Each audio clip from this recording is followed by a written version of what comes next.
Hi, in this video I'll provide an update on the performance of 2020 Racing high strike rate selections. They're one of the tipsters that I've been monitoring since the start of the year, and I've been recording their performance based on evening prices at the time that they give out their selections, and also best odds guarantee at 8 o'clock the following morning. Now I won't go too in depth into their service itself, as I covered that in the last video about them, but I will leave a link, so if you click up around about here, if you haven't seen it already, then you'll be able to watch that video first. But what I will do is update on how they performed since that video, and I'll also say whether I think that their service is worth following or not, so stay tuned to the end for that. Right, let's jump over to the computer and have a look at the spreadsheet where I've been recording all their results.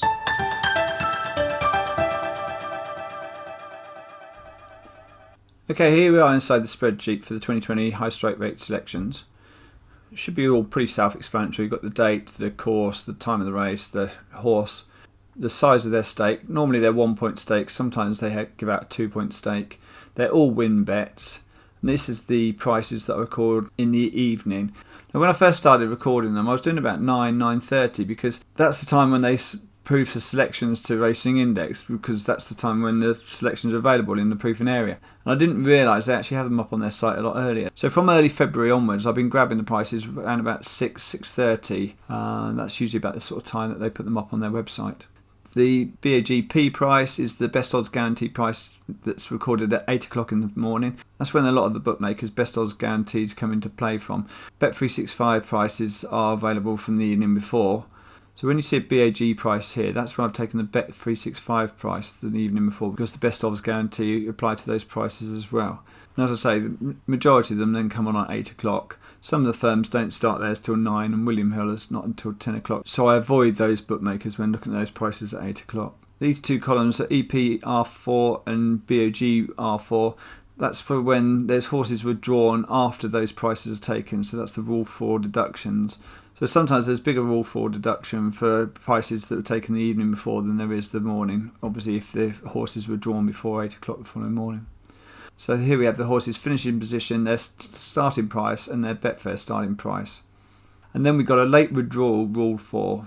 So the EP, these are the early prices, that's the profit based on the early prices, profit and loss on the race and overall profit and loss. We've got the best odds guarantee prices, profit and loss based on those. And then, if I just scroll along. Now these figures, you'll see that they look like they're duplicates of the ones there, but what I'm doing there is if there's best odds guarantee prices come into effect, then obviously the starting price ends up better. So I had to record those first and then check to see if the starting price is higher if it's a best odds guaranteed race. And then at the end here we've got the Betfair SP prices. Okay, let's just scroll back there. Right now, so previous update was the 7th of February. At that point, based on evening prices, we had 6.97 points profit. Based on best odds guarantee, we had 5.85. Starting price was -2 and Betfair SP was -0.79 points. So had you watched the previous video and decided to sign up with their service, you would have pretty much got in there at the ideal timing really. Because as you see, it was 6.97. It did drop down slightly. We lost about 3.5 points there, down to 3.47. But then they went on this tremendous run. So we had 1, 2, 3, 4, 5, 6, 7 wins out of 8 runs, with just the one losing one in between there. And the profit there went from 3.47 up to 19.53. We then sort of like treaded water for a little bit, and then went from up to 21 and all the way up to 45.27 points profit.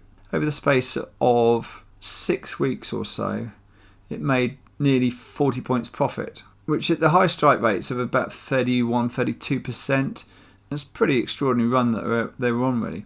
And so much so really that at that stage they were warning members not to get too carried away with their staking, because I think some of the members were thinking this is just too good to be true, and they were staking too larger amounts. And they actually put up a warning in their members area. Let me just pull that up onto the screen. This may seem counterintuitive for a tipster, but this run can't last forever. Please, please take care. This game has an awful knack of biting you when you least expect it. Well, they say it's when you least expect it, but their timing couldn't have been better really, because they put that warning up there and the selections really have done terribly since then. I hope members heeded that warning, because if you look at it now, So that warning was given out on the 20th of March. And you'll see that their selections won on 25th March. And then since then, we've had 106. So we've had 20 runners. And they've only had one winner since then. So they were spot on with their analysis that the run couldn't last. And it's just like the snapback effect that you get with selections. But when you've been on such a really good run and the selections have been outperforming what you would expect from them, there's always going to be that snapback effect that happens at some point. Now, trying to guess when that snapback effect is actually going to happen is the tricky bit, because you might sort of think, well, okay, they've been doing really well, can't keep this up, so you stop betting them, and then the next 10 selections they have 7 more winners and make another 10 points profit or so. So it's very impossible to call, really. But given that they now have only had one win out of the last 20 bets, now could really be the time to start following their selections. So let's have a look at this on the graph. Well, first of all, at the bottom here we've got the starting price and Betfair SP. So bear in mind this Betfair SP figures, because I will jump over to the racing index proofing area, and you'll see these bottom 2 figures on the graph there. And just bear in mind that how far above the best odds guarantee prices and the evening prices are above those 2 figures. You'll see that evening prices have performed the best out of all of them, and then best odds guarantee is still well above Betfair starting price. So if we go back to, I think it was on about 0.47. So that's where we were at the time when I did the last update.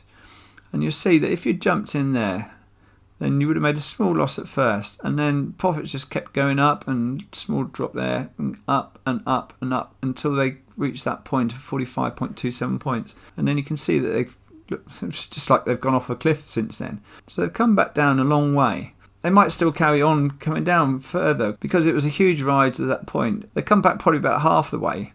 At the time when they hit this point of 45 points profit, I was very tempted to provide an update to say how well they were doing. But I thought, well, if I do that, people are going to think, yeah, fantastic, let's get on to this service.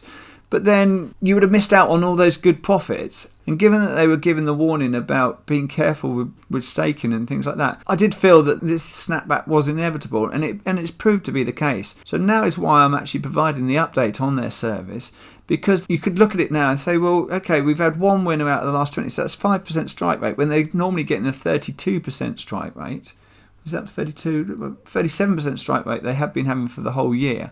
So you could be looking at that and say, well, okay, they're due some winners now. Overall, since the start of the year, they've had a total of 123 bets with stakes of 137 points. That's because some of them are 2-point stakes. And as I mentioned earlier, taking the price the evening beforehand has proved the most profitable so far, with 27 points profit. And taking the best odds guarantee price at 8 o'clock the following morning has resulted in 22.68 points profit, with Betfair starting price only achieving 4.7 points and just about breaking even based on starting price. Breaking those figures down for the individual months, January saw a profit of 4.13, which we'd already seen in the previous video. February finished up with a profit of 14.25 points, and March, despite losses at the end of the month, finished with 22.64 points. So far there haven't been any winning bets in April, so that's minus 14 points. So it gives us a total of 27 points profit so far for the year. And their winning strike rate of 37.4%, I'll check it in a second when we go over to the proofing area, but I'm pretty sure historically they've achieved around about a 32-33% strike rate. So you could look at that and say, well, their strike rate is still above what you would expect, so there's still a little bit more to come on the snapback. But as I say, with only one win from the last 20, I feel that they're due a winner sometime soon. Okay, let's jump over to the racing index proofing area so we can look a bit more long term at their results.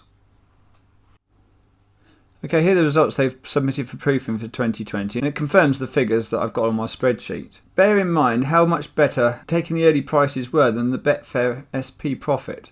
And you can see that over all the years that they've been proofing, they've made a profit every year so far with Betfair SP. So if I just scroll down and show you those, we've had 4.66 so far this year. We had 50 points last year, 27 in 2019, 10 in 2018, 3 in 2017, just about broke even in 2016. But bear in mind, that's at Betfair SP. 29 points in 2015, 35 in 14, 10 points in 2013, and 15 points in 2012. I'll go back up to the top. What I want to do is show you that in a chart format. So if I click on there first, and then I'll change the start date to 2018, because that's the earliest date we can view from results that haven't been archived off yet into the earlier years. I'll click submit on that. Let me scroll down. And one thing you can see from the chart here, that every time they've had a losing period, they have bounced back really well afterwards. So they had a losing period here, and they bounced back really quickly. They were losing period there, and then they had a really good period.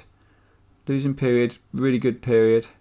We had the COVID break, and they did well after the COVID break initially. Then in October, things weren't so good, and look how well they've bounced back again since then. So given that they've done so well since October, it might be there's further to fall before they push on for further profits. It's a bit like buying shares. You never know when they're going to hit the bottom and you're going to get them at the best price.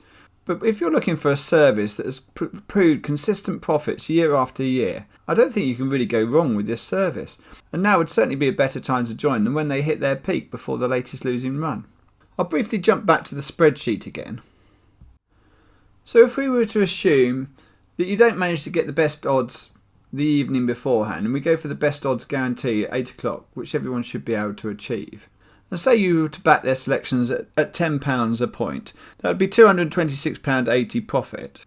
Now the service costs $14.95 a month. We're in April now, so it would have been about £60 for the year so far. So if you take that off the 226, you get £166.80 after taking into account the subscription costs. Now if you were to bet £25 a point, that would be £560 profit. So you take the 60 off of that, that would be just over £500 profit you would have made so far this year. If your bets are more in the region of £2 per race, and there's certainly nothing wrong with that, you'd be looking at a profit of more like £45, and then if you took the £60 subscription charge off of that, you'd be making a loss. So really you're going to be wanting to do stakes of at least £10 or so to make it worthwhile subscribing. I hope you found my analysis of their bets useful. If you've got any questions, please let me know in the comments below the video.